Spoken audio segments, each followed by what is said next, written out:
Hi, I am Megan Freed. I'm one of the lawyers at Freed Marcroft. We are a divorce and family law firm, and we practice across the state of Connecticut.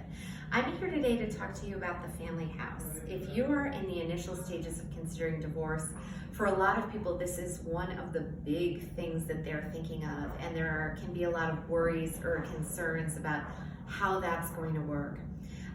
The house is emotionally complex. Often both spouses have real feelings about it. They're tied to it emotionally.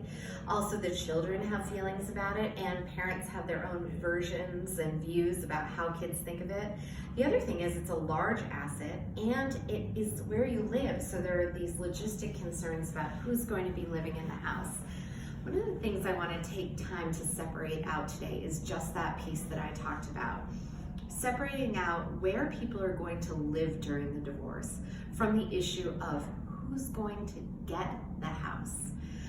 So where people are going to live is one issue. Just because it is decided in a divorce that spouse A is going to be the one who stays living in the house does not mean that spouse A is going to get 100% of the value of the house.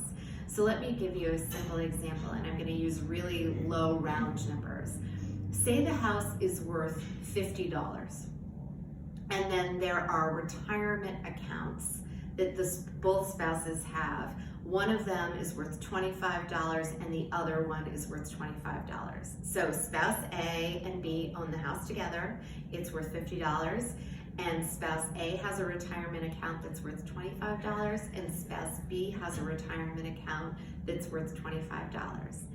If spouse A keeps the house, that is one of the things that we need to think about is what we could get over to spouse B to sort of equalize in line with however you've decided to divide things in your divorce, to equalize the value of the house. So perhaps spouse B might take most or all of both people's retirement accounts. So one of the things that we think about in divorce when we're talking about dividing assets, and I'm talking about specifically the house in this context, is what's the total pie? And how do we divide the pie to reflect the asset division plan that you and your lawyers have come up with? So let's say, hypothetically, you had decided to divide things 60-40, with spouse A getting 60% and spouse B getting 40%. That doesn't mean that spouse A gets 60% of each individual asset. It means that they get 60% of the total pie.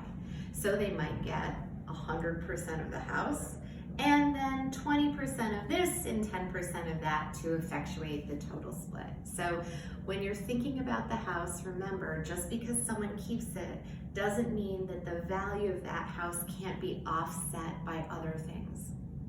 I hope that this was helpful in understanding a little bit about how to think about the house, and I hope that you have a great day. Call us if you have any more questions about this or anything else that we may be able to answer. One of the things we want to do here is reduce your anxiety in whatever ways we can by getting you as much information as possible, so that as you're making decisions, you're not worrying about things that you don't have to worry about. You're focused on things that are real and actually happening, and you know your options as you're making decisions for yourself and for your children if you have them. My name is Megan Freed, and call us